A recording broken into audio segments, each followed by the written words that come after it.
ശരിക്കും പറ. അയ്യോ പാട്രിയോട്ട് എന്ന് പറഞ്ഞ പടം കണ്ടില്ല, കാണേണ്ടി വന്നില്ല, കാണേണ്ട ആവശ്യവും ഇല്ല. ഇങ്ങനെ ഉണ്ടോ തറപ്പടം എന്നാ ചോദിക്കുന്നത്. ഞാൻ ആ ട്രെയിലർ കണ്ടപ്പോ കുറച്ച് ഇവരെങ്ങനെ ഒപ്പിച്ചെടുത്തോണ്ട് നല്ല രസം ഉണ്ടാന്നേ. ഇല്ല, ട്രെയിലർ കണ്ടപ്പോഴും എനിക്ക് മനസ്സിലായി ശരിയാവത്തില്ല.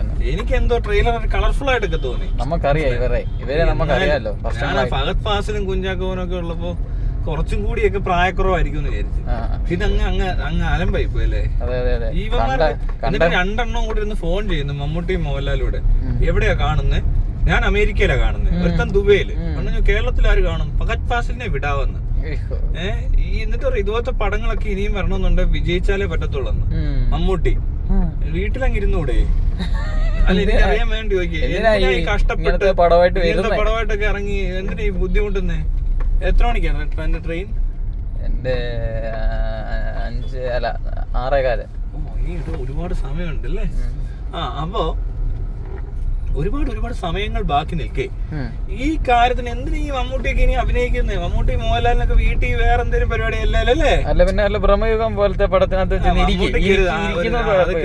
അതൊക്കെ മതി. മമ്മൂട്ടിയുടെ സീൻ അതാ, അല്ലാതെ ടെക്നോളജി ഒന്നും അല്ല. പുള്ളിയുടെ വിചാരം പുള്ളി കണ്ട് ഭയങ്കര അപ്ഡേറ്റഡ് മനുഷ്യനാണ്. എന്ത് അപ്ഡേഷൻ? ഇപ്പൊ ഇഷാരടി വന്ന അനുഗ്രഹം മേടിച്ചെന്ന് തീർന്നില്ലേ? എന്നിട്ട് ആ ഊളാണെന്ന് പറയുക. മമ്മൂടിയുടെ അനുഗ്രഹം മേടിച്ചു. ഇനി അതോ ജയിക്കോ തോക്കോ എന്നുള്ളത് ഇവിടുത്തെ വിഷയമല്ല, പക്ഷെ ചെയ്ത് കാണിക്കുന്ന ഇതൊക്കെയാ. മനസ്സിലായില്ലേ? ഈ നാട്ടുകാരിങ്ങനെ ആയതുകൊണ്ട് ഇപ്പൊ എന്ത് ചെയ്യാൻ പറ്റും? അതായത് ക്വാളിറ്റി ഒക്കെ ഭയങ്കര മോശമാണ് എല്ലാവരുടെയും. ഇതിന് ചരിച്ചു പിടിച്ചു. അപ്പൊ അത് ഇങ്ങനെ ഇത്ര നേരം പിടിച്ചോ? കട്ട് ചെയ്ത് മാറ്റണം. പിന്നെ ഇത് എന്താ പറയാ, പാട്രിയോട്ട് പണം പൊട്ടി തൂറി വാരി മെഴുകി പെട്ടിയിലായിട്ടുണ്ട്. ഇനി അധികം പേര് കാണാൻ പോകണമെന്നൊന്നും ഇല്ലെന്നാണ് പൊതുജന അഭിപ്രായം. ഞാൻ ഈ പടം കാണത്തില്ലെന്ന് ഞാൻ ആദ്യം പറഞ്ഞതാണ്. ഇനി കാണാൻ താല്പര്യമൊന്നും ഇല്ല. ഇവന്മാരുടെ പടമൊന്നും അങ്ങനെ കാണത്തൊന്നും ഇല്ല ഞാൻ. മനസ്സിലായില്ലേ? ഈ ഒരു സമയം കഴിഞ്ഞാൽ ഞാൻ ഇമാരുടെ പടമൊന്നും കണ്ടില്ല. പ്രമേയം മാത്രമേ മമ്മൂട്ടിയുടെ പടം കണ്ടുള്ളൂ. പിന്നെ മറ്റോ കണങ്കാവല് കണ്ടിട്ട് എന്തൊരു അവസ്ഥയായിപ്പോയി. കഷ്ടമുണ്ട്, ഭയങ്കര ഗതികെട്ട പടം. എല്ലാവർക്കും വയ്യ.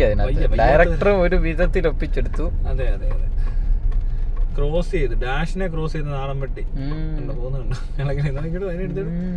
കാണിച്ച് കണ്ടോ? ഡാഷാ പാവം, നാടൻ പെട്ടിയാണോ? അതുമല്ല, ഇതിനെ കളഞ്ഞതാ കേട്ടോ. ആരോ വീട്ടിൽ വളർത്തിയിട്ടേ കുറച്ച് കഴിഞ്ഞ പാവന്മാർക്ക് അയ്യോ പാവം അതിനെ കണ്ടാ അറിയാം അത് വീട്ടിൽ വളർന്നാ. ഇവിടെ ഫുഡൊക്കെ കിട്ടുന്നുണ്ടായാലും പാവം ഒറ്റപ്പെട്ട് ജീവിക്കുന്നതായിരിക്കും. എന്റെ അമ്മയപ്പനെയാണ് അതിന് മിസ്സായേക്കുന്നത്. അതിനിടയ്ക്ക് ഫുഡ് കൊടുക്കുന്നവരെ പോലീസ് പിടിച്ചോണ്ട് പോകുന്നു, പട്ടിക്ക് ഫുഡ് കൊടുക്കുന്നവരെ. പറഞ്ഞു എന്തൊരു നാണം കിട്ടുന്ന നശിച്ച രാജ്യമാണ് ഇത്. ഇത് നശിച്ച നാട് വേറെ ഇല്ലടൂ. കർണാടകത്തിലൊക്കെ എന്ത് സൂപ്പറായിട്ട പട്ടികളെല്ലാം നല്ല സമാധാനത്തിൽ ജീവിക്കുന്നു. ആൾക്കാർ ഒരു ശല്യവും ഇല്ല. ഇവിടെ ഉള്ള പട്ടിക്ക് കടിച്ചു പറി എന്തൊക്കെ. തമിഴ്നാട്ടിലും പ്രശ്നമില്ല ഇത്രയും. ലോകത്ത് വേറൊരിടത്തും പ്രശ്നമില്ല. മലയാളികൾ പട്ടിയെ ട്രീറ്റ് ചെയ്യാൻ അറിയത്തില്ലേ? ഭയങ്കര